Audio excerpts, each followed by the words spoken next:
இப்போ நம்மளை illegal immigrants அனுப்புவேன், H1B விசா தரமாட்டேன், உங்கள் ஆளுங்களுக்கு வேலை வாய்ப்பு கிடைக்காது, உன்னுடைய இம்போர்ட்டுக்கு நான் வரி போடுவேன், இந்த மாதிரி கதைகளை பண்ணிக்கிட்டு இருக்காரு. ஸோ இந்தியாவும் இதை எப்படி மேனேஜ் பண்ணுறது?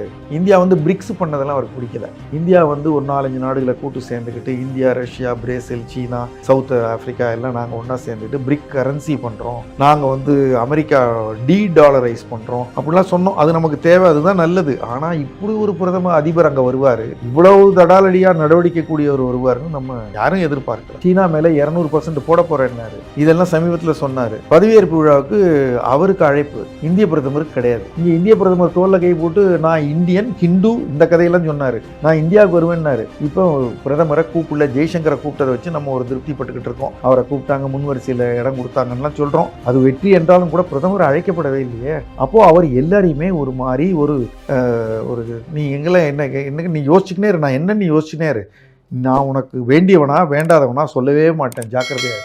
எச்சரிக்கையிலே எல்லாரையும் ஒரு பயமுறுத்தலே வச்சிருக்காரு. சீன அதிபரை கூப்பிட்டு அவர் வரலன்ன பிறகு இவர் சீனாவுக்கு போறேன்றார். அவர் அழைப்பு போனது பிறகு ஃபோனில் கூப்பிட்டு பேசுறாரு.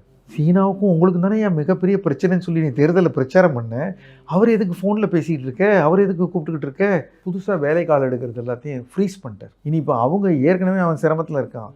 இப்போ புதுசாக ஆள் எடுக்க முடியும். இங்கே இந்தியாவிலாம் பப்ளிக் செக்டரில் எடுக்கக்கூடாதுன்னு கொஞ்ச நாள் முன்னாடி சொன்னாங்க.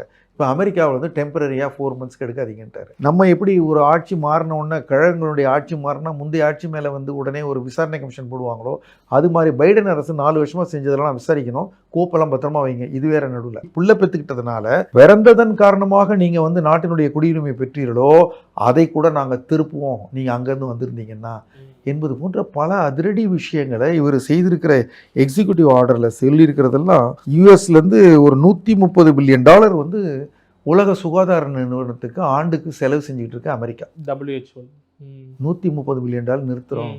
எங்களுக்கு என்னையா வந்தது? உலகம் மொத்தத்துக்கும் உலக சுகாதாரம்லாம் பண்ணிக்கிட்டு எங்களுக்கே பணம் பத்தல, வெளியேறிட்டாங்க, WHO வெளியேறிட்டாங்க. எக்ஸிக்யூட்டிவ் ஆர்டர் போட்டிருக்காரு, இதெல்லாம் நடக்கணும். அதான் இது எல்லாத்தையும் நிறைவேற்றதுக்கு இன்னும் எத்தனை வருஷம் ஆகும்னு தெரில. இவர் போட்டிருக்கிற கதைகள் முதல்ல WHO அப்படியே கிரம்பிள் ஆகிடும். $130 பில்லியன் பட்ஜெட் இல்லைன்னா அவன் எப்படி சம்பளம் கொடுப்பான்? யாரை என்ன பண்ணுவாருன்னு எல்லாரையுமே வந்து ஒரு சீட்டு நுனியில் உட்கார வச்சிருக்காரு. இஸ்ரேலுக்கு ஒரு இது கொடுத்துருக்காரு, ஒரு ஷாக் கொடுத்துருக்காரு. சீனாவுக்கு ஒரு ஷாக், டிக்டாக்கை நிறுத்துறேன்னாரு, திடீர்னு அது ஒன்று பண்ணிட்டாரு. இந்திய பிரதமரை கூப்பிடவே இல்லை. அந்த சைடு போகிற நிறுத்தோன்னாரு, அதை பற்றி கண்டுக்கல. அமெரிக்காவில் நிறைய பேரை வெளியில் அனுப்ப போகிறேன்றாரு.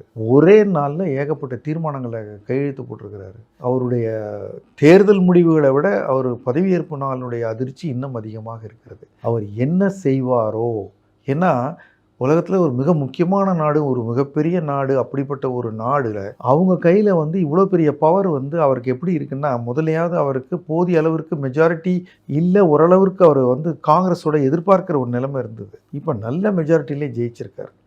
அதனால் ஒரு 78 வயதாகும். இது இவ்வளோ வயதானவர் ஒருத்தர் இப்போ அதிபரானதே கிடையாது. அப்படிப்பட்ட ஒருத்தர் 2 முறை இம்பீச்மெண்ட் நடந்திருக்கு அவருக்கு. அவர் மேலே அவ்வளோ கேஸ் இருக்குது.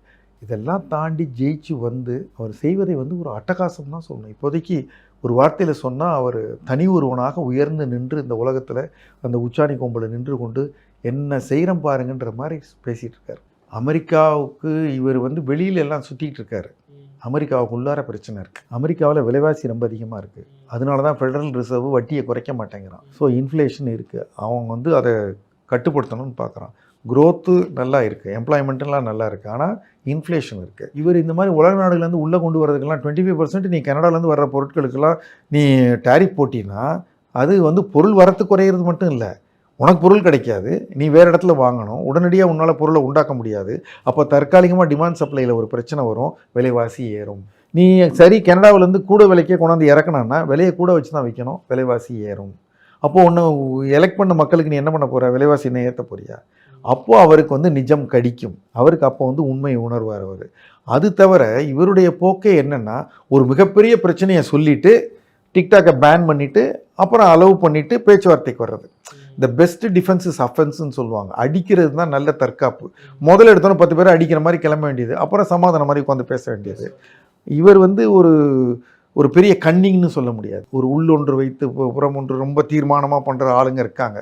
இது ரொம்ப வாய் செவடால் விட்டுட்டு இருக்காரு, கையெழுத்தெல்லாம் போடுறாரு. அதற்கப்புறம் என்ன நடக்குது? நீங்கள் சொன்ன மாதிரி ஒரு யதார்த்த நிலைக்கு அவர் வரலாம். அவருடைய பட்ஜெட்டு, அவர் ஒரே சமயத்தில் இவ்வளோத்தையும் ஹேண்டில் பண்ண முடியாத நிலைமைகள். அவர் எடுத்துக்கிட்டு இருக்க ஆட்களே அவரை கொஞ்சம் அடக்குவாங்க. அவர் எலான் மஸ்கை நம்பிக்கிட்டு இருக்காரு. அது ஒரு ஆபத்து. அவர் ஒரு பெரிய வியாபாரி. அவருக்கு சீனாவோட நெருக்கம் இருக்குது. நீ சீனாவை அடிக்கிறதுக்கு எலான் மஸ்கை வச்சுருக்கீங்க கூட. இது மாதிரி முரண்பாடுகளும் உள்ளே இருக்குது.